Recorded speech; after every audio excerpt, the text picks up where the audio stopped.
So guys, after a long wait, the new K-drama from My Demon's actress has finally been released, and its name is Dear X. The drama is packed with thriller, romance, and crime. So, let's begin episode 1. The episode opens with our main heroine, Ajin. First, we see her childhood. Ajin talks about her domestic abuse, how her mother used to beat her, how she constantly demanded alcohol, and how Ajin would hide in the bathroom. She would treat her wounds and bandage herself. Her father, Seong-gi-yu, was always around, but he never stepped in. Ajin once asked him, "When mom beats me, why do you just stand and watch? Why don't you help me? Why don't you protect me?" Seong-gi-yu tells her, "Your mother is a psycho. I asked her for a divorce, but she refused."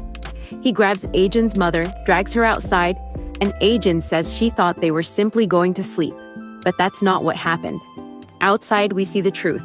Seong-gi-yu pushes her mother down the stairs. Later, Ajin returns. Seong-gi-yu says, "Your mom was drunk and fell down. Don't worry, I'll bring you a new mom. But you'll have to listen to her, otherwise I'll throw you down the stairs too." Then he leaves. Ajin walks over to her mother, who is still alive and asking for help, but Ajin doesn't help her. She walks away. The story jumps to the present. Ajin is now an actress. Crowds are gathered to see her. We learn her reputation. She'll do anything to get what she wants. She's gotten close to many men if it helped her career.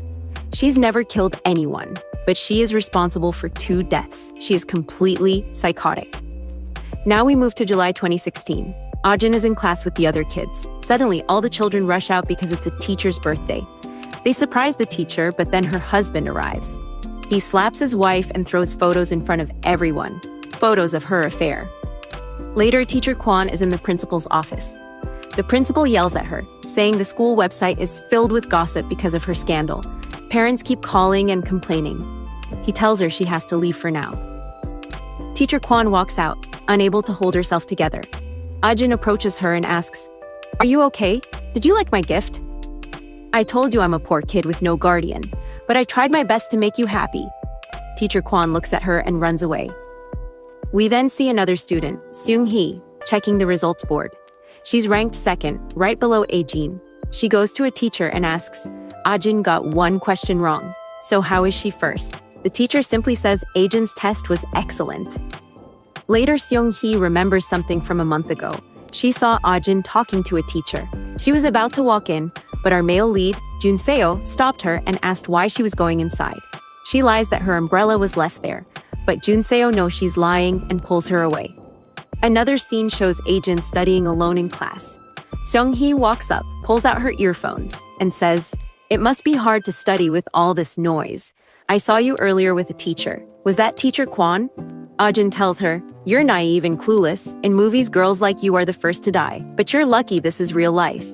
Seung-hee stays quiet, but thinks to herself that this was the first time she saw that face of Ajin, and no one else noticed. Later, the teacher congratulates Ajin for topping the class and Jun-seo for winning the writing contest. She tells Jun-seo and Seung-hee to prepare for the debate club, but Jun-seo says he won't be joining this time. Ajin will take his place. Ajin agrees immediately. Seung-hee is clearly unhappy. During the debate club preparations, Seung-hee says she'll write the script. Ajin asks if she always does things this way. The others defend Seung-hee, saying they win because she writes everything. She tells Ajin to speak up if she wants to do something else. Ajin says they should work as a team and all write the script together. After school, Seung-hee gets in the car with her mother. She complains about Ajin acting superior. Her mother tells her not to worry, she'll handle it. Their family donates a lot of money to the school anyway. Seung-hee asks her mom to find out what private tutoring Ajin takes. Her mom says Ajin takes none. She's an orphan with no money. She also reveals that she gave teacher Kwon money to help Seung-hee, but things went wrong because teacher Kwon was having an affair. She got kicked out of school and came to them for legal help, so Seung-hee's father, who is a lawyer, is helping her. And then, next we see Jun-seo walking past a room where Ajin is staring at herself in the mirror. She notices him, but he hides. He eventually falls asleep and dreams of the past. When he wakes up, he finds himself in Ajin's arms. She tells him it's late and he should go home, but he tells her he doesn't want to leave, that he feels comfortable when he's with her. She asks to borrow his notes. As he hands them over, a gift falls out.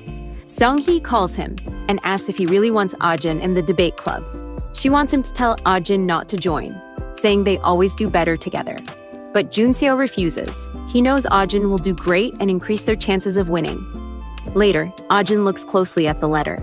Junseo jokes that it must be a love letter from Seyoung-hee. He tells her to throw it away, but Ajin insists they need to reply. The next day, Ajin learns that students have been spreading rumors about her being a troublemaker. A teacher tells her she can't join the debate club because parents complained about adding a new member. Ajin asks which parents complained, and Seung-hee proudly shows her classmates her wealthy parents, showing off that they're on TV all the time. Junseo notices Ajin sitting alone, thinking about her traumatic past. Suddenly, Seung-hee approaches Ajin and says she heard she was kicked out of the debate club, probably because parents complained. Ajin looks at her and says, "You like Junseo, don't you?" Seung-hee stays quiet. Ajin takes out the letter and says, "Junseo asked me to give this to you." The letter says, "Nobody likes you. You're just as awful. Stop seeking attention." A student arrives and tells Ajin the teacher is calling her. The teacher informs the debate team that the debating organization called and disqualified the school. Someone tipped them off. Seung-hee checks the message. It claims the school bribes judges to secure contest trophies. Later, Seung-hee calls her mother from the bathroom and angrily says, "That Bitichi did all this. She spread rumors because she couldn't get into the contest. Don't worry, Mom, you already know what I do to girls who mess with me." Just then, Ajin suddenly shows up and says, "I'm also curious about what happened with those girls who messed with you. I know you told them I'm an orphan." Seung-hee replies, "The rice you eat comes from my father's business." Ajin smiles and says, "Thanks for that." Seung-hee goes back to class and compares Yunseo's handwriting with the letter Ajin had given her. Both look the same. Meanwhile, Ajin is in the restroom, chatting with our second male lead, Jayo. She asks him, "Where are you?" Jayo answers, "I'm going to collect money from that kid's mother." He goes to a restaurant and speaks with the woman. She asks, "Are you really my son's friend?" Jayo says, "Yeah, I'm his friend, but he borrowed some money from me." Then he shows her a contract for proof and says, "I want my money back. Are you going to pay or not?" Ajin walks out of the restroom, but Seung-hee is waiting and throws water on her. She says, "You're nothing special. If you mess with me again, you'll regret it. Just watch." Then she walks away. Junseo is in class, asleep. He dreams about the past, then suddenly wakes up and notices Ajin isn't there. He looks around and Ajin comes in soaked. All the students stare at her. Junseo runs to her, takes off his jacket, covers her, and tells the teacher, "I'll take her to the nurse's office." The kids start gossiping, wondering if they're dating. Outside the nurse's office, Jayo shows up and sees them together. He asks, "Did you just take a shower?" Junseo says, "I told you not to talk to us at school." Jayo grabs him and says, "Who do you think you are? Why should I listen to you?" Ajin steps in and says, "We're not skipping class. We're going to the nurse, and keep that air dot hidden." Then we see what happened a month earlier. Jayo was stealing a kid's air dot, and Ajin saw him. Later, she confronted him. Jayo said, "Why should I trust you won't tell anyone?" Ajin replied, "I don't need things that are useless to me. I only need one person." In class, Jayo reads Ajin's messages. He saved her number under boss. They both collect money from kids together. His friend tries to read his diary. When Jayo runs to grab it back, his phone falls. Seung-hee picks it up, and it unlocks. She reads the chats and finds out everything about his scam. Junseo talks to Ajin and asks who did this to her. She says it was Seung-hee. Junseo says, "Why would she do that?" Ajin replies, "I don't know.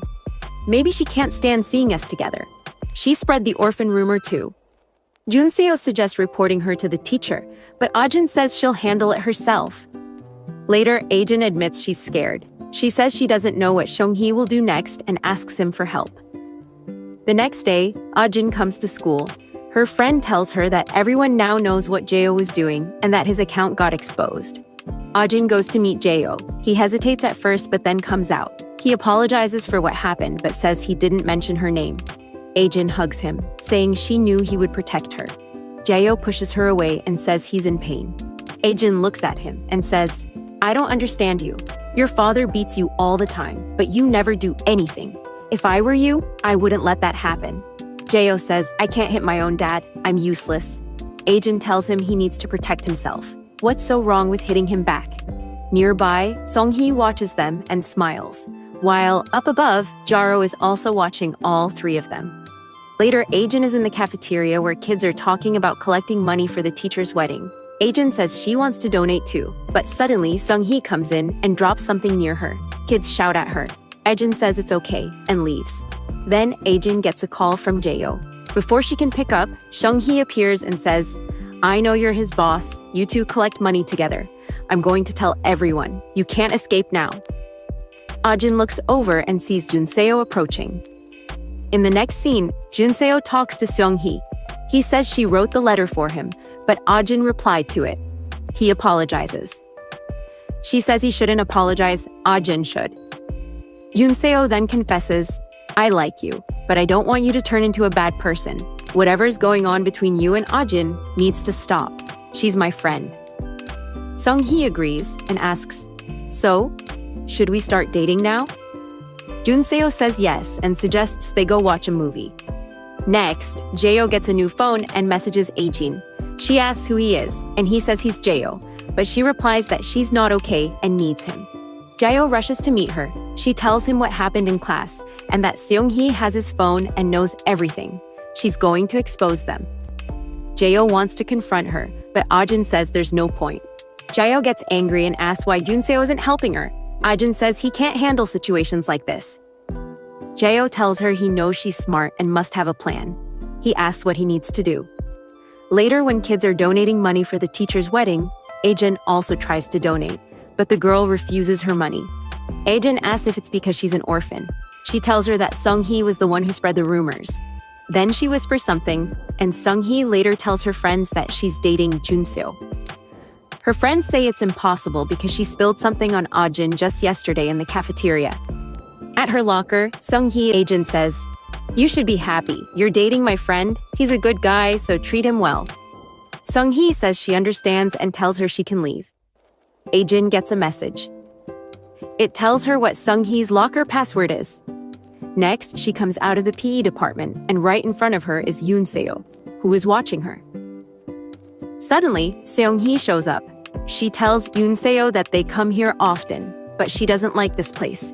They keep working out and getting sweaty. He tells her, "Let's do one thing. When you're playing the game, make an excuse and tell the teacher you're in pain and going to the nurse. Then we'll meet in class together." Sung-hee gets happy and agrees. In the next scene, Sung-hee does exactly that. She goes to the teacher and says she's in pain and needs to see the nurse. The teacher allows her to leave. Meanwhile, Ajin notices a teacher talking on the phone. He asks her what she needs. Ajin says she was going to the nurse but saw him and wanted to talk. Seung-hee also enters the class.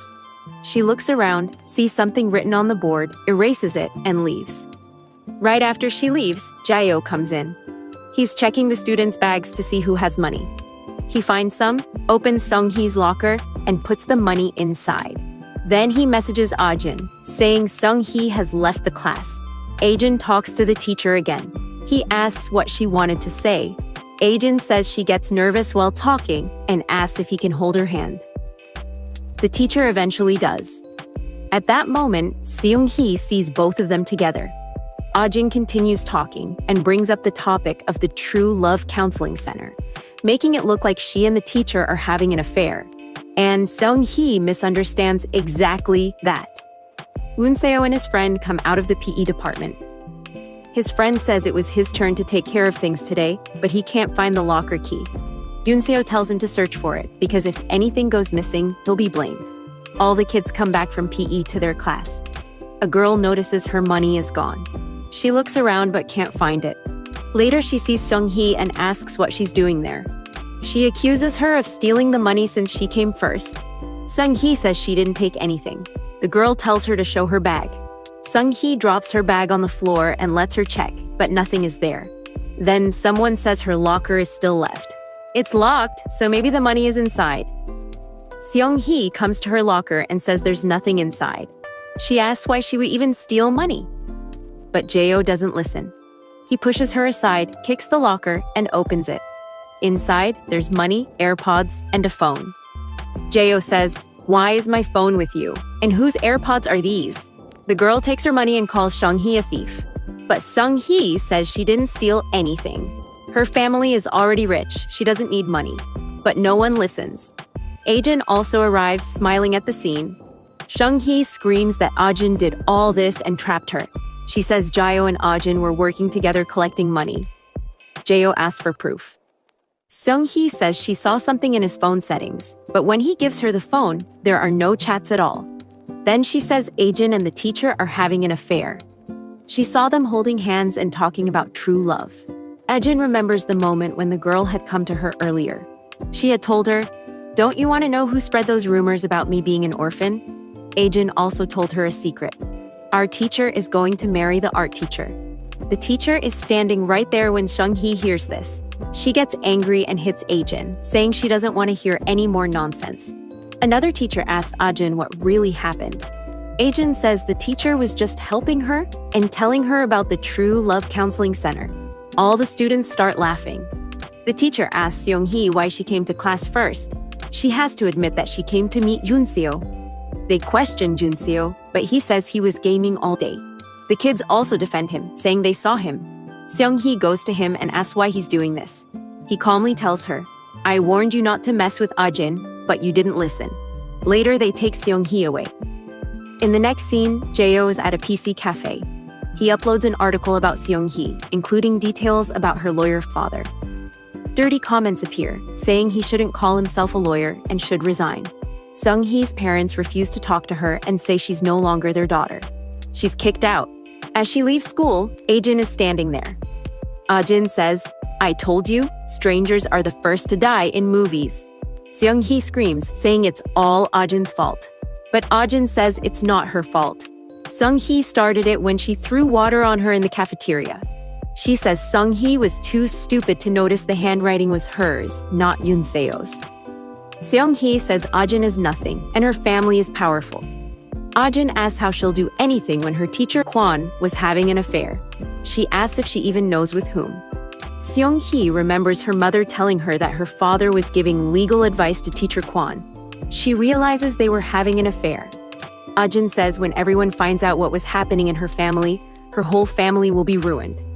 No one will accept her, and no one will help her. Sung-hee stays silent. Ajin says she knows she's an orphan. She has no parents. But Sung-hee will never defeat her. Then she says she got rid of her mother, her first dear ex. She thanks Sung-hee for becoming her new target and making school less boring. She laughs, and the episode ends. We'll meet again in episode 2. Until then, bye. Episode 2 opens with Ajin visiting the memorial site to meet her mom. She gently asks, "How are you? Is everything okay over there?" She talks a little about herself and says, "I'm doing fine. There was a girl who kept bothering me, but things are better now. I even brought something for you. Don't you want to know what it is?" She recalls how, at the start of the semester, their art teacher gave them an assignment. She couldn't finish it, so she went to the teacher and explained that she'd been abused as a child, and because of that, her wrists don't function well and start hurting. She expected the teacher to think she was lying and refused to help, but that didn't happen. The teacher showed sympathy and gave her full marks. It was kind of funny. He even recommended a love counseling center. We see that scene here as well. Ajin gives her mother the address and says, "This is my gift for you. Go there, get some counseling, and be reborn as a better person so your daughter can save you. Your daughter isn't going to die like you did. Just watch what I do." Next, we jump to a scene from June 2007. Ajin and her mom step out of the house. Ajin's mom tells her to go into the shop and bring a bottle of water. Ajin does exactly that, but as she's about to leave the store, the owner catches her and accuses her of stealing. She asks where her mother is, but Ajin's mom hides. The following scene shows how Ajin's mom, Semi, died. Soon after, police arrive and take Semi's body away. Seong-gu stands nearby, pretending to be sad. Later, at a funeral for another family, the woman who lost her husband notices Seong-gu smiling at her, and she smiles back. Her name is Ji-seon. Wait. In the next scene, Seong-gu brings Ajin to their new home. He tells her they'll be living there from now on, and that she has a stepmom.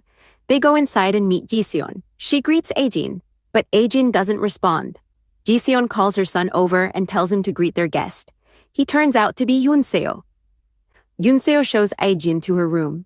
She talks to him, introduces herself, and he does the same. Later that night, Yiseon tells Seonggu she doesn't have much money, and even if she sold the house, it wouldn't help.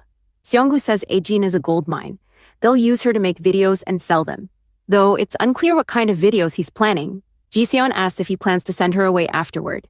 He agrees but warns her not to mess with Aejin until then. She's just like her mother, he says. She won't spare you. Seonggu dreams of buying a penthouse near the river with the money. Aejin, who's standing outside, hears everything. In the present, Seonggu shows up in front of Aejin's school. He talks to someone and claims to be a parent, asking where Aejin lives. At the same time, Seonghee walks out and confronts her father about his affair with a teacher.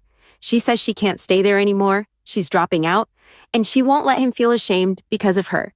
As she walks past, she overhears Seonggu mentioning Aejin's name. She stops and asks how he knows Aejin. He says he's her father and asks if she knows where Aejin is. Seonghee looks at him carefully and replies that even a stray dog would be better. Inside the school, Jae-ho hands Aejin Seonghee's diary.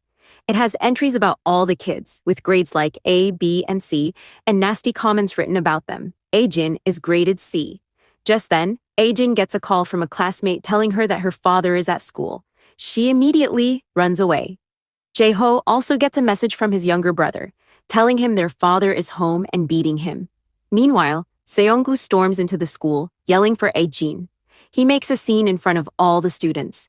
Junseo steps in and tells him he shouldn't be there. Seonggu first pushes him off, but then recognizes him and says he's grown so much. He claims he only came to meet his daughter. Seonghee, excited, asks students where Aejin is, while Aejin quietly watches from nearby, unnoticed. Junseo tells Seonggu to leave and offers him money. Seonggu agrees and leaves. Seonghee questions why he's leaving and reminds him that Junseo isn't his son. Seonggu says Junseo grew up with them, so he considers him a son. Aejin is about to leave too, but she drops the diary at the school gate. Other kids pick it up and discover their own names and the insults written about them. They start cursing Seonghee. Later, Junseo withdraws some money while Seonghee sits beside him. Aejin also watches from a distance. Another woman sits inside a nearby car, then steps out. Her name is Mary, the CEO of an entertainment company. Junseo hands Seonggu the money but warns him never to come near Aejin again. Seonggu asks why he can't see his daughter. He claims he has the right. Junseo says he expected this reaction, so he only brought half the money. The rest will be given when Aejin graduates. He asks Seonggu if he doesn't regret what he did to Aejin. Seonggu gets angry, says he's talking nonsense, and walks away. On the way out, he sees Aejin, touches her hair, and says, "I'll see you later," before leaving. Mary walks up to Aejin and asks if she's Aejin. When Aejin asks who she is, Mary introduces herself and asks if Aejin wants to become a star. She says she can make it happen. Aejin refuses and walks off. Mary asks why, whether another agency contacted her, but Aejin says she's simply not interested. Meanwhile, Jae-ho rushes home. His father is beating his younger brother. Terrified, the boy cries while their father draws a knife, getting ready to kill him. Jae-ho jumps in, begs his father to stop, and tells him to hurt him instead. But his father doesn't listen. He slashes Jae-ho's face with the knife, then tries to strike again, but the blade accidentally turns on him, killing him. Aejin walks home with her guardian, who asks if she's okay and reminds her that seeing her father must have brought back painful memories. He tells her not to think about the past. They've given him the money, and it's over now. He won't be coming here for a while. By the way, Seonghee was with your father. Did she bring him inside the school? Aejin says not to worry, she already took care of her. Later, we see the girls talking to Seonghee. They show her the diary and ask what all this is. Is this what you think about us? Then they start beating her.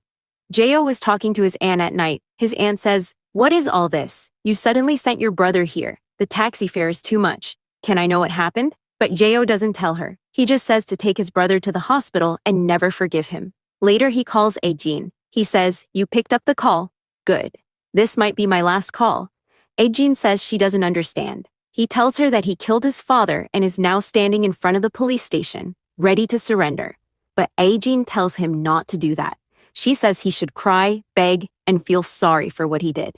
Shio says she's acting strange. He doesn't know if she's comforting him or not, but thanks her anyway. She was the first person who understood him and told him he could be useful. He tells her to always stay happy, then hangs up. Seonghee gets expelled from school. She has to transfer to another school. 1 or 2 seasons pass. Everyone in school is happy. We see Aejin and Yoon-seon. In the next scene, Aejin is checking her university admission status, and it gets confirmed. Yoon-seon gets very happy and lifts her up. Jae-oh is now in court. They are announcing his sentence, but when everyone finds out his father used to abuse his children, and that's why he was killed, the court only gives him 3 years of prison. Yoon-seo remembers Aejin. He once asked her if she truly wanted to go to university. She smiled and said, "Do you want to come with me?" She only wanted him to stop stealing and become a better person. Who knows, maybe one day she might need him and call him. In court, Jae-oh wonders when the day will come when he meets Aejin again. Seon Gyu is gambling, but he loses. When he shouts, they throw him out. Later, he goes to a store and notices university admission results on his phone. Then he shows up at Aejin's school and sees the list with both Aejin's and Yoon-seon's names on it. Meanwhile, we see Jun-seon talking to his grandfather. He says he needs money for a friend who got into university and needs tuition fees. The grandfather asks how he'll return the money. Jun-seon says he'll work part-time and pay him back with interest. The old man says okay, but asks him to do one thing. He travels to Japan every 2 months for treatment, and he wants Jun-seon to go with him for 3 days and take care of him. That will count as his interest. Jun-seon agrees and says he will be a good grandson. Seon Gyu comes to meet Ji-seon. Jun-seon watches them. Ji-seon asks how he knew she'd be here. Seon Gyu says, "Where else would my daughter be?" Ji-seon says she's not his daughter. When he was in jail, they lived together, but the girl ran away. Seon Gyu says her son knows where she is but won't tell. Ji-seon tells him to stay away from her son. Seon Gyu says he heard her son got into university. In the next scene, Aejin is looking at her bank balance. Then Yoon-seon comes to her with a gift. It turns out to be money. He tells her he went to his grandfather who wanted to give someone a scholarship, so he told him about her, and she got the scholarship. Aejin asks what he wants in return. Yoon-seon says nothing much. His grandfather goes to Japan for treatment, and he has to go with him to take care of him. He tells her she doesn't have to worry anymore. Just follow her dream. In the next scene, Seon Gyu finds out where Aejin lives. That night, Aejin arrives home, but her father is standing there. Aejin tells him to leave, or she'll call the police. He grabs her phone and says a father coming to meet his daughter isn't a crime. He says he needs money. Aejin says she doesn't have any. Seon Gyu tells her he knows she got into university, and she must have tuition money. He asks where it is and says it should be in her bag. Then he tries to snatch it, but she doesn't let him. She hits him, and he gets furious. He grabs the bag, finds the money, pushes her to the floor, and kicks her repeatedly. Then he leaves with all the money. Aejin lies on the floor, remembering a scene from her past. She was sleeping in her room when Yoon-seon came in saying he had a cold. Aejin asked why he came to her instead of his mom. He said he went, but she told him to just sleep. Aejin tells him she'll bring medicine, but later she says she couldn't find any, so she'll use a wet cloth instead. She tells him she doesn't think he looks like his mom. Woon-seon says that's not true, then shows her a photo and says they look the same. Aejin notices a man in the picture and asks who he is. Jun-seon says he's the driver, Mr. Kang, who left for a foreign country when his father died. In the next scene, the maid talks to Aejin and says she is taking Ji-seon to the hospital. When Ji-seon wakes up, Aejin should give her tea. Aejin says okay. Later she brings tea to her and tells her they are the only ones at home. Jun-seon is sick and looking at his father's photo. He misses him, and that's his real father. Ji-seon gets upset and asks what she's talking about. Aejin says she was joking, but then says she knows who his real father is. It's Mr. Kang. She asks what he was doing in a foreign country and says this isn't a joke. Ji-seon comes closer and asks if she's threatening her. Aejin says no, she just wants her not to send her to the orphanage and to buy her some new clothes, because she knows if Yoon-seon finds out who his real father is, no one knows what he'll do. In the next scene, Aejin wears her new clothes and shows them to Ji-seon. She tells her she's going out.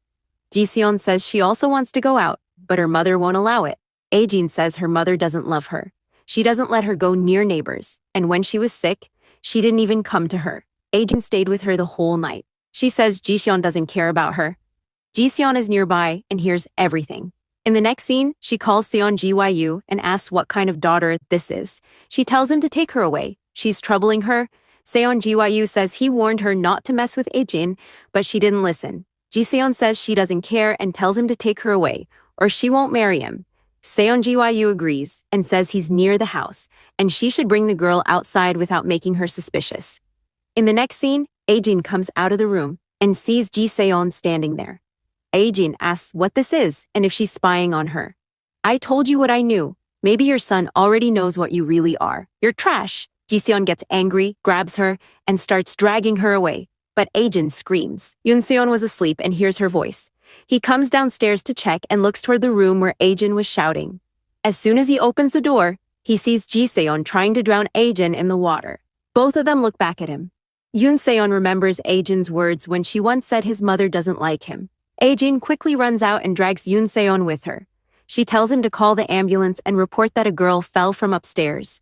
Aejin runs back up the stairs, and Ji Seon also follows her. Aejin goes straight to the window. Ji Seon asks what she's planning to do. Aejin sees that her father is also there now. Aejin says her mother was pushed from up here, but when she reached her, she was still alive, and she knows that if she jumps, she won't die.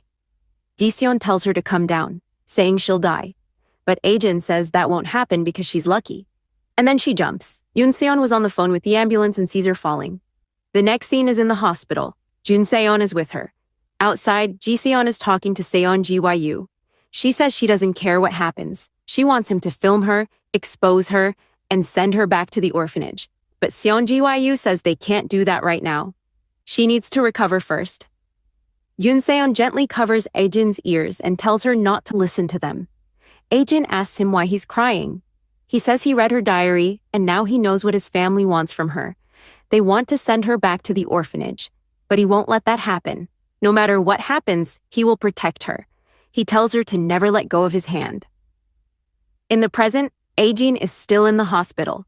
Yoon Seon is right beside her, holding her hand. She wakes up. Yoon Seon asks if she recognizes him. Aejin says yes, she knows who he is. He tells her she has been there for 3 days. Aejin calls the university admission office, but they tell her that her admission has been canceled because she didn't pay the tuition fee. Her friend calls and tells her that the graduation ceremony is happening tomorrow. She asks if Aejin is coming. Aejin says yes. The next day she arrives with flowers. Yoon Seon was already there and sees her sitting near the window. One of her classmates comes to her and asks how she is and how she got injured. Aejin says she fell. Later, everyone takes pictures together. Yoon Seon's mother comes to him and asks how he's doing. She says she heard he met his grandfather and asks if the grandfather said anything or gave him any gifts. Yoon Seon denies it. Then he sees Aejin walking away. He helps his mother into the car and quickly runs after Aejin. Both of them start walking together, but they don't say anything. A thief runs past them, but a man nearby catches him. Aejin keeps looking at that man. He also looks back at her. Aejin tells us that if she had never met that man, her life would have turned out very differently. The episode ends here. We'll meet again in episode 3. Until then, bye. As we saw earlier, Aejin was watching a man, and a small fight was going on there. That man had just caught a thief, and the people around were praising him a lot, saying, "Wow, what an amazing guy. He caught the thief so easily." That man's name is Young, and he is actually the owner of a cafe. Ajin comes to talk to him because she needs a job since she has already finished school. Young, by the way, is a retired baseball player. Ajin tells him that she wants to work part-time at the cafe, and that's why she came to speak directly with the owner. Meanwhile, Jun gives Ajin the key to his flat and tells her that from now on, she will live there. He says that if her dad finds out about her previous place, he will come back again. Ajin replies that this is exactly what she wants. She says, "Let him come. I'll just give him the money he wants." In the next scene, we see Jun dropping her off at home. His mother desperately begs him not to leave, but Jun still walks away from the house. The reason is simple. His mother did something terrible to Ajin. That woman hates Aejin deeply and has hated her since childhood, always calling her an animal. Soon, Aejin starts working at the cafe. Across the street, Jun works at an academy, teaching kids. One day, 2 students see Ajin and say, "She's so pretty. She must be new here." At the cafe, boys start proposing to Ajin. One of them asks if she has a boyfriend. She says yes. The boy replies, "I'm taller than him, right? Make me your boyfriend instead." Ajin calmly responds that her boyfriend is a very good person. We also see another cafe staff member named Yeonsu. He jokes that so many guys are chasing Ajin and that everyone at the cafe wants her. Someone clicks Ajin's photo and uploads it online on the cafe's website. The picture goes viral, and Ajin becomes extremely popular. Because of this, Mary notices her. She thinks, she's so beautiful, and now she's working in a cafe. A few years ago, I offered her a chance to become an actress, and she rejected it. Look at her life now. Maybe I should approach her again. Ajin's beauty starts making the cafe more popular. Young, the boss, spends most of his day watching baseball because he can no longer play. One of his legs was deliberately broken by another player. From time to time, a man keeps visiting Young to offer him work. Yeonsu says that Young is a good man and that he'll definitely get work again someday. In the evening, Ajin and Yoon are walking together. Ajin asks him, "Why does a good man meet another good man?" Joon replies, "Maybe he's an angel. Maybe he wants to change his life." Then he says that these small lines are worth remembering, because they will shock her later. Meanwhile, Young looks troubled. Boys keep calling the cafe, asking for Ajin's phone number. Young refuses and tells Ajin not to work late at night and to go home early. But one of those callers actually shows up outside the cafe, wanting to see Ajin and get her number. Yeonsu pushes him away and drives him off. At the same time, Joon is visiting his father's memorial. His grandfather tells him that he heard Joon left home.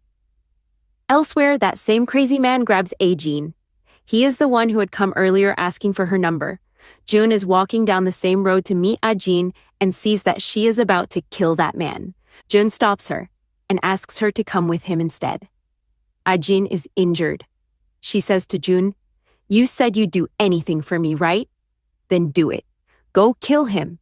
After saying that, she silently walks away. Joon stands there, stunned.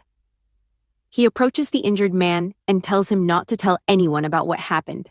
He says he's calling an ambulance. Ajin returns home, but her father is already there. He's on the phone, telling someone, "My daughter is very beautiful. We'll make videos of her and sell them. We'll get rich." Then he grabs Ajin and starts beating her. When he finally leaves, Joon meets him outside. Ajin's father warns Joon to stay away from his daughter. Joon goes upstairs, comforts Ajin, and Ajin asks him to hit her. Joon refuses. Ajin hugs him. The next day, Young notices Ajin's injuries and asks how she got hurt. Ajin doesn't say anything. Young tells her that she can use him if she wants to. That word, use, should be remembered carefully because it defines Ajin's personality. She knows how to use everyone. When Young says, "You can use me," that's when Ajin begins planning something truly dark. Young feels deep sympathy for Ajin because she tells him a heartbreaking story.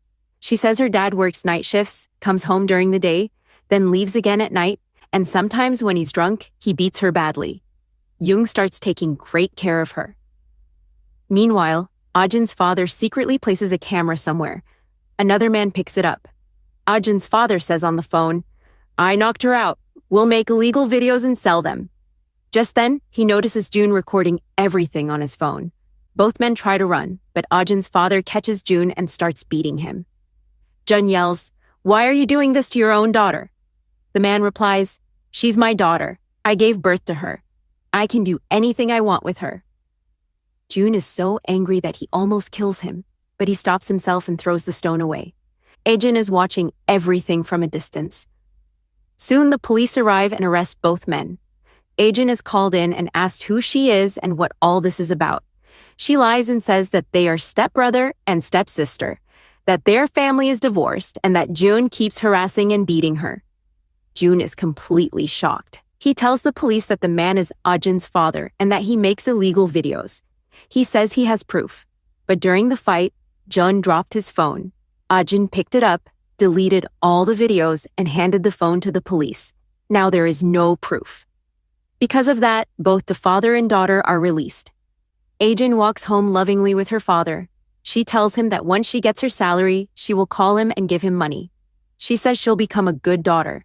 Her father praises her, saying she has grown up and become very smart, then quietly leaves. Later, Ajin meets Joon. Joon asks her, "What are you doing? Why did you do all this?" Ajin replies that if they had spoken against her father, he would have gone to jail, come back later, and repeated everything again.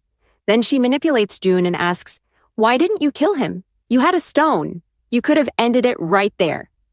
She creates such a twisted, manipulative atmosphere that Jun starts feeling like it's his fault for not killing her father.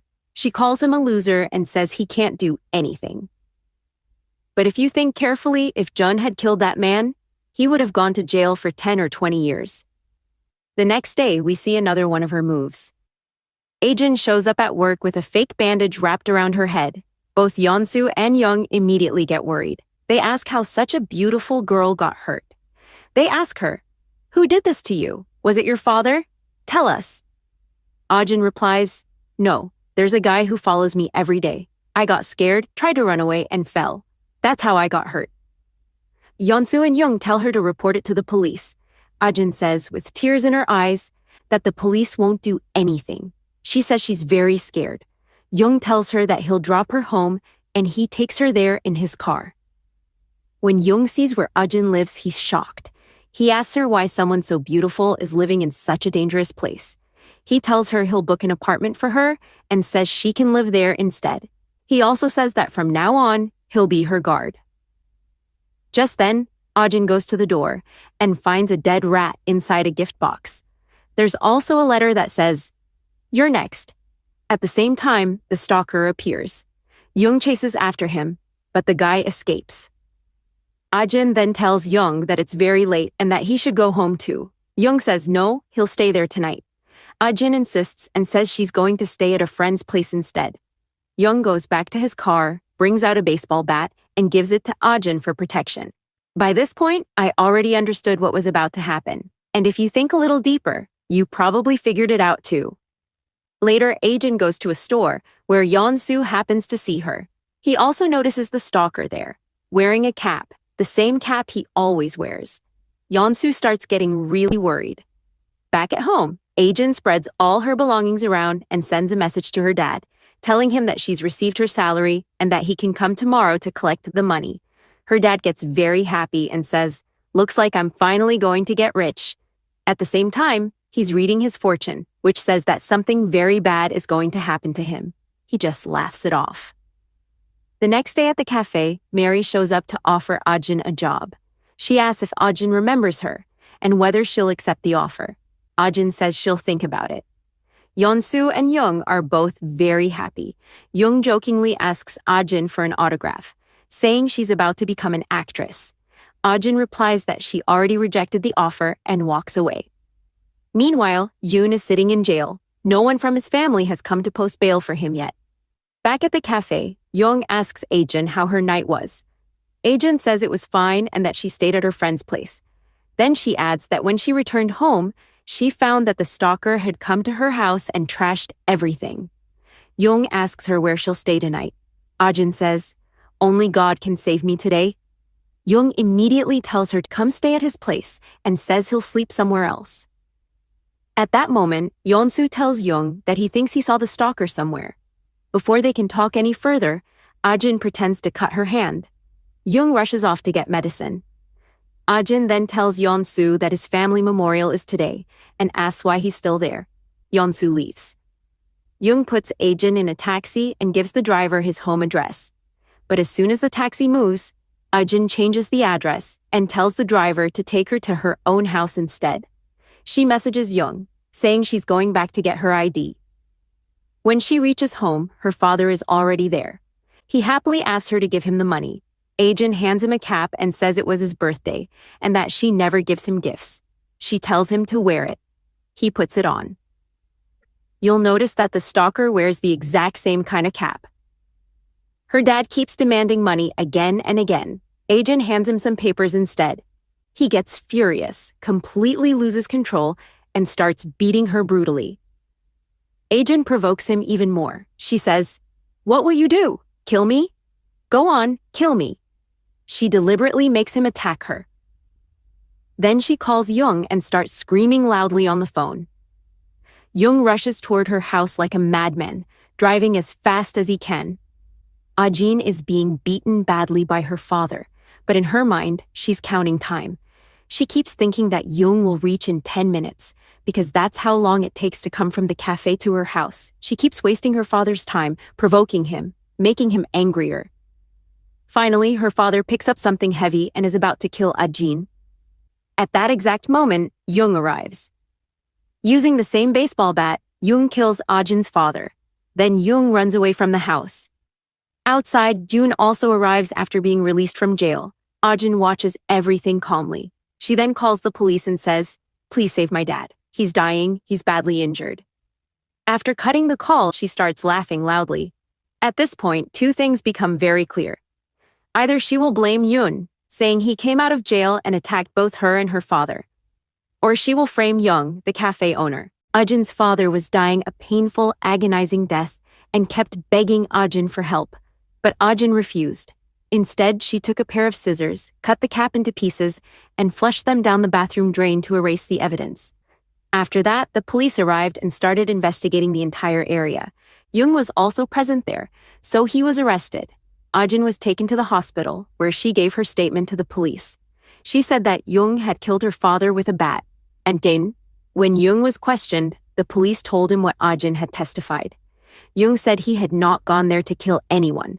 He explained that the man was a stalker. The police asked how he knew that, and Jung replied that the man always wore a cap. But the police said no cap had been found at the crime scene. Jung was completely shocked. When Ajin was asked the same thing, she denied knowing anything about a cap. Jung then said that he had attacked the man's neck with a bat. After that, he was about to call the police because the man was still alive. But Ajin stopped him and said, "Don't call the police. He's my dad. Just leave. I'll handle everything." The police accused Jung of making up stories. They said a 20-year-old girl's father had been killed and now she was an orphan. Jung started crying and said he felt everything was planned and that he was being framed. But no one listened to him. Soon the forensic report came out. The time of death was around 10 p.m., but Ajin had called the police at 3 a.m. She was asked where she had been during that time. Ajin said she had been unconscious. When she woke up, she called the police and then told them she needed rest and asked them to leave. The police left because they received a call.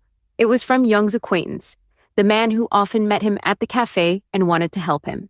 Ajin secretly listened to their conversation and recorded everything. That man requested that they do whatever it takes to save Jung because he was a national player and had already signed a contract to play games with them. He even said that he felt Ajin herself had killed her father. Hearing this, Ajin was shocked. Her plan was starting to fall apart. Joan was also sitting there, listening to everything. Later, an officer told Ajin that Jung would be saved because the act would be considered self-defense. Outside, Jung's cafe friend was seen bribing the public to support Jung's release. Ajin secretly took photos of him exchanging money. Soon the news reached Jun's mother as well, that Ajin's father had died. A police officer came to Ajin's house for a search, and pieces of the cut cap were found in the bathroom. Ajin was quickly discharged from the hospital, and then the police arrested her. Jun stood there, watching everything. The police even coached Jung, telling him to say in court that Ajin had framed him and that he had attacked her father in self-defense. They said Ajin would go to jail, but Jung wouldn't receive a heavy punishment. Jung asked what would happen to Ajin. The officer said she would be imprisoned. Jung was so deeply hypnotized by Ajin that even though his own life was falling apart, he was still worried about her.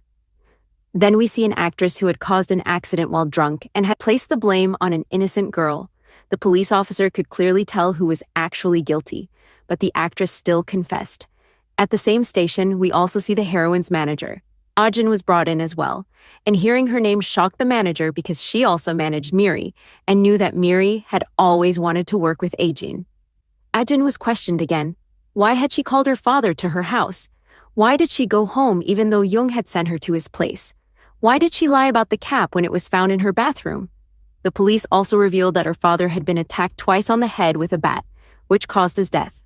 Jung had only attacked his neck, so who delivered the other 2 blows? Ajin asked for water. Outside, Jun was standing with a lawyer. He also had his own plan. Ajin then created another drama, saying she needed female staff because she was on her period and needed to go inside. She was sent inside with a female officer.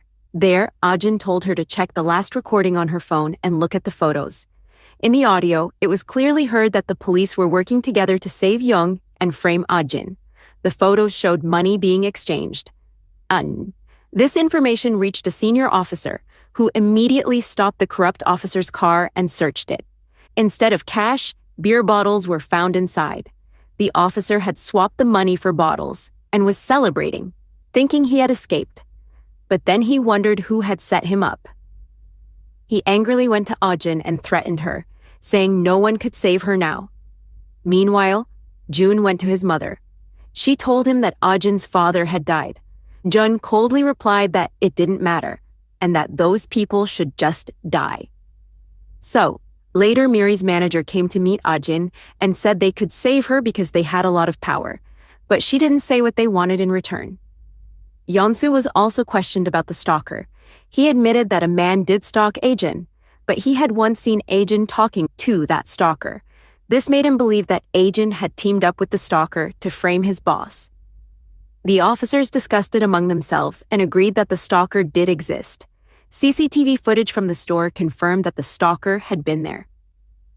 Then Jun arrived at the police station and confessed to the crime. He said he had killed Ajin's father. He claimed to be her stepbrother and said that even in childhood he had sent that man to jail because he was a disgusting person. That's why he killed him. When asked how he did it, Jun said he first went to a hotel and mixed sleeping pills into the man's drink, waiting to kill him there. But the man never came. The police checked the hotel and found a drink with sleeping pills, and the hotel manager confirmed that Jun had been there, though he couldn't remember the exact time. Jun then said he went to Ajin's house, found her father badly injured, picked up a bat, and killed him. After hearing this confession, the police released Ajin because they had found a new culprit, Jun.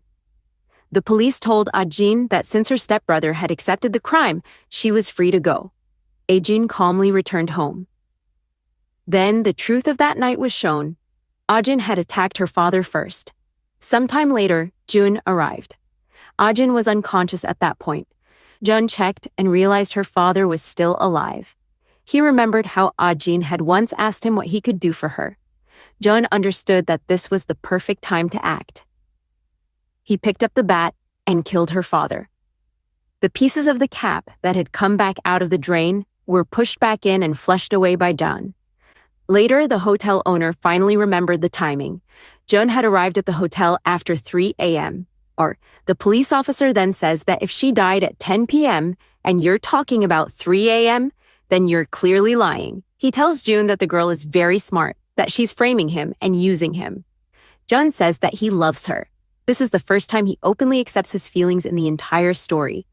He then starts attacking the police officers, repeatedly shouting that she is innocent, that she is very poor and pure, and that she hasn't done anything wrong. He has become completely hypnotized by her, obsessed to the point of madness.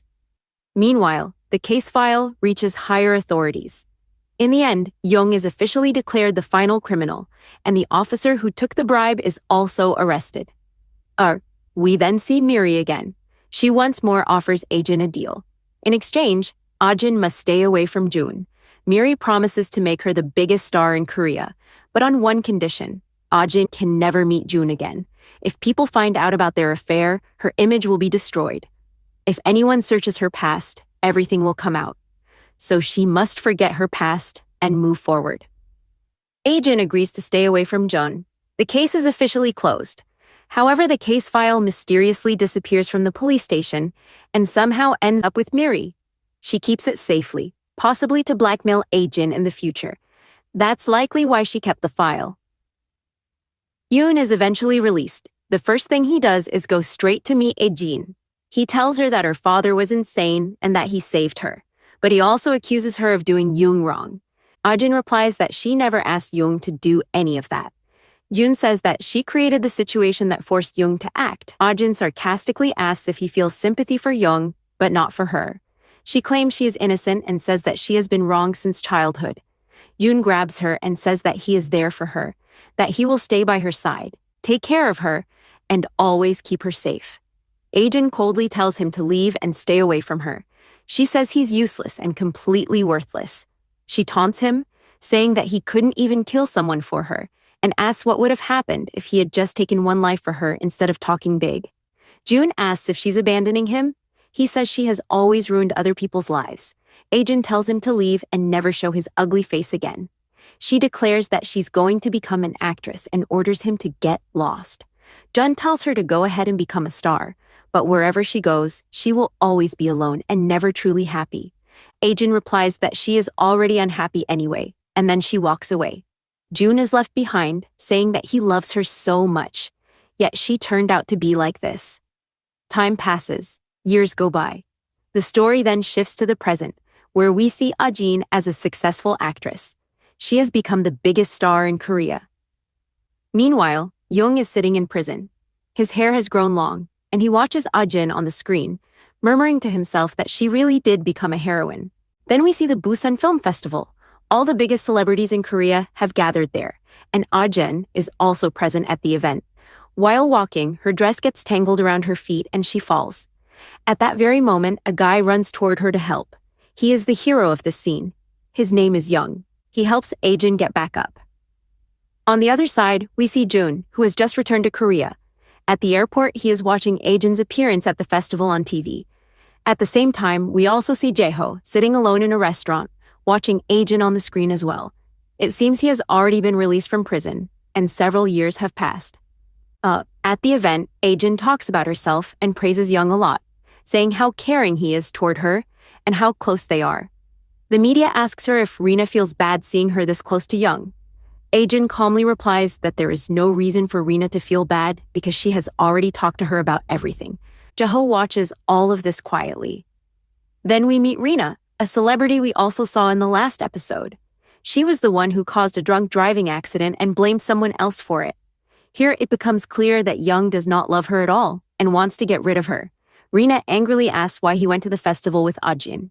Young tells her that his manager Miri asked him to do it. He says he has no interest in Ajin, no interest in Rina either, and begs her to break up with him. After saying that, he tries to leave, but Rina keeps chasing after him. In the next scene, we see a shooting set where Rina and Ajin are working together.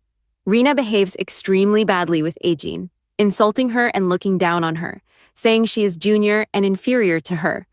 Ajin just stares at her silently, and it feels like Rina is about to become her next target.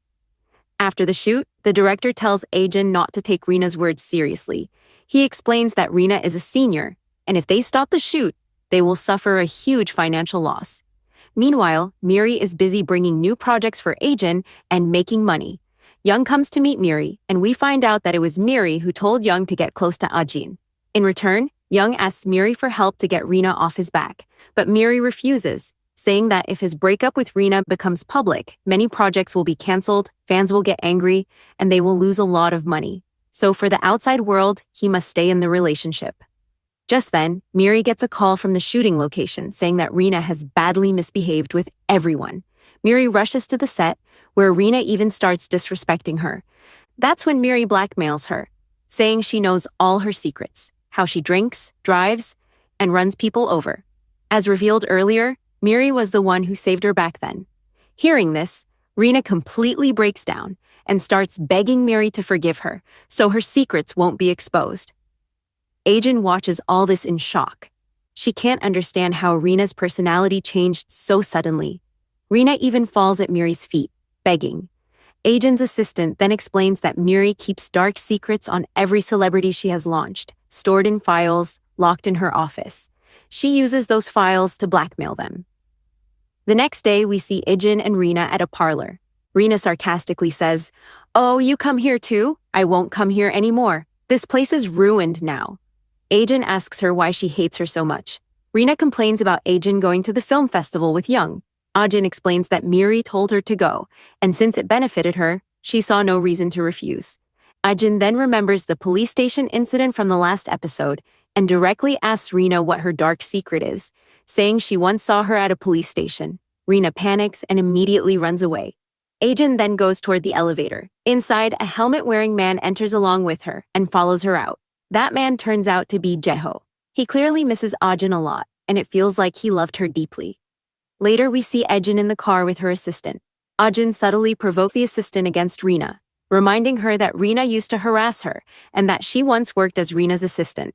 Ajin tells her they are like sisters, the same age, and should stick together. The assistant gets emotionally swayed and says that if Ajin wants, she can secretly get all the files from Miri's locker. That is exactly what Ajin wants. Suddenly, Ajin notices a poster of June on the road. He has now become a famous novelist, and his first autograph session is scheduled for the next day. The next scene shows June at his autograph session, surrounded by fans. He often sees Ajin's posters all over Korea since he has just returned. We then learn about Jone's mother. She has become completely broke and comes to beg money from the grandfather. He angrily kicks her out and orders the guards to throw her out in disgrace. June witnesses everything but does nothing because he doesn't like his mother. He brings books for his grandfather, but the grandfather complains that they are too few and tells him to bring more next time. We also see Jaeho's life. Many years have passed since he got out of prison. He works odd jobs, earns small amounts of money, and secretly gives it to his aunt so she can take care of his younger brother. His aunt tells him not to come there anymore, saying his uncle will get angry. She reminds him that his brother doesn't want to see him because Jaeho killed their father in front of him. His brother hates him. Jaeho's life is completely ruined, and he can only watch his brother from afar, who is now in high school. The next day, June comes somewhere for work, and his mother is secretly keeping an eye on him. At the same place, Ajin's movie shoot is going on. June sees Ajin, and Ajin sees him too. After many years, their eyes finally meet. Rina is also standing there, watching them both. June's mother quickly pulls him away, while Rina follows, trying to see what they will talk about. June's mother scolds him for returning to Korea after all these years. As mentioned before, June left Korea after being betrayed by Ajin. Now that he has returned, he says he wanted Ajin to apologize to his mother, but she never did. He tells his mother that she ruined Ajin's life and asks her to leave. Inside, Rina notices June's photo and asks her assistant to arrange a meeting with him. Meanwhile, June's mother tries to meet Ajin, but is pushed away because Ajin is now a big celebrity. She creates a scene, so she is taken to Miri. She claims she is Ajin's mother, but Miri says Ajin's mother is dead. The woman insists she is her stepmother and raised her. Miri shuts her down, saying she knows everything about her lies and asks if she came for money. The woman then starts shouting, calling Ajin cursed, accusing her of killing her father and saying her mother was an alcoholic. She warns Miri not to give Ajin work, claiming Ajin will destroy her someday. At that moment, Ajin arrives and sweetly greets her, thanking her and saying she is who she is today because of her. Terrified, the woman runs away. Outside, Rina meets Ajin and says she wants to know about her past, mocking her by saying even her mother hates her. Ajin warns her not to dig into her past, or she will regret it badly one day, but Rina seems to enjoy provoking her. Finally, we see Rina and June together. Rina grabs his hand and asks if he has an ex-girlfriend, inviting him to dinner and refusing to let go. But June clearly refuses her and runs away from there. That same day, he is scheduled to do a live stream where he reads a few pages from his book. During the stream, he starts reading, and Ajin is also watching him. One of June's books tells the story of a person he wanted to protect and keep safe. He tried to save that person, but in the end, that person became a criminal. It feels very obvious that he is talking about Ajin. Meanwhile, Rina keeps chasing after June. She invites him out for drinks and tells her manager to take the car because she will go with June. That night, Ajin returns home and once again starts manipulating her assistant. She praises her, calling her cute and hardworking, saying how she drops her home and then goes back to the office. Ajin asks her to take her directly to the office instead, saying she will return on her own later by taxi. After some hesitation, the assistant agrees and takes her to the office. At the same time, the assistant secretly messages Rina that they are coming to the office. This makes it clear that the assistant is working with Rina, and this time it seems like Ajin is the one about to get betrayed. Rina quickly tells June to come with her to the office as well, saying she left something there. Ajin reaches the office and starts going upstairs using the stairs because she was told that the lights would go out soon and the elevator would stop working. This was a lie told by the assistant. Rina, on the other hand, uses the elevator, proving that the power cut story was fake. Inside, Ajin searches through Miri's office for documents. After struggling, she finds a hidden room with a locker, but she doesn't know the password. At that moment, Rina arrives and asks what she's looking for. She says the file Ajin wants is already with her and mocks her, asking if she planned to blackmail her. Rina orders Ajin to come out, sit at her feet, and apologize. When Ajin refuses, Rina slaps her. Ajin then says that this is exactly why Young doesn't like her. Hearing this, Rina completely loses control and starts hitting Ajin with the file. Down in the parking lot, June is standing there and sees everything. Rina then gets into the car with June and goes out for drinks. She tells him to forget what he saw, calling Ajin a crazy girl who just came into the industry and saying she taught her a good lesson. She proudly claims that she won and enjoyed it. June sarcastically replies, asking if she is sure she really won. He knows, and we know, that no one can actually defeat her. Rina then invites June to her company's 7th anniversary event, which is happening the very next day. June asks what he would even do there since he doesn't know anyone, doesn't work there. Rina tells him to come as her boyfriend so she can make her ex, Young, jealous. June agrees. At home, we see Ajin lying down and reading June's book. The next day, everyone gathers at the anniversary event. Young starts feeling uncomfortable and rushes outside to take some medicine. Ajin follows him and gives him water. Inside the hall, Rina arrives with June, showing him off and acting very stylish. She walks up to Ajin and casually says hello, introducing June as her boyfriend. She sarcastically asks if they have met before, maybe in the parking lot, then laughs it off as a joke and walks away. Everyone then starts watching company videos, showcasing how hardworking and successful the company is. Suddenly, a video starts playing that shows Rina slapping Ajin and hitting her with a file. Everyone is shocked. Rina freezes, Miri is stunned, and Miri quickly runs to the stage, claiming the video is fake, saying it was part of a shoot or created using AI. But the damage is already done. People start whispering, unsure whether it was acting or real. Then we see a flashback to the previous night. Ajin had caught her assistant and confronted her, accusing her of leaking all her information to Rina and helping her set traps. The assistant breaks down and begs for forgiveness, explaining that Rina paid for her father's medical treatment, which is why she obeyed her. Ajin calmly tells her to continue doing exactly what she has been doing and keep pretending to trap her. We then find out that it was the assistant who recorded the parking lot fight between Rina and Ajin, on Ajin's instructions. From that moment, the assistant started working for Ajin as well. The game had completely turned around. Now Ajin confronts Rina, repeating her own words back to her, telling her to kneel at her feet and apologize. She threatens to release the video if Rina refuses, then walks away smiling without saying anything more. At the event, we also see the police officer whose life Ajin had once destroyed. He had almost caught her in the past, but was later exposed for taking bribes and lost his job. He tells Ajin that she has achieved a lot and become very powerful, but she should not forget the terrible things she has done. He accuses her of framing Jung, an innocent restaurant owner who is still in prison. Rina is shown listening to this conversation from a distance, though it is not made clear how much she actually hears. June is also standing nearby, witnessing everything.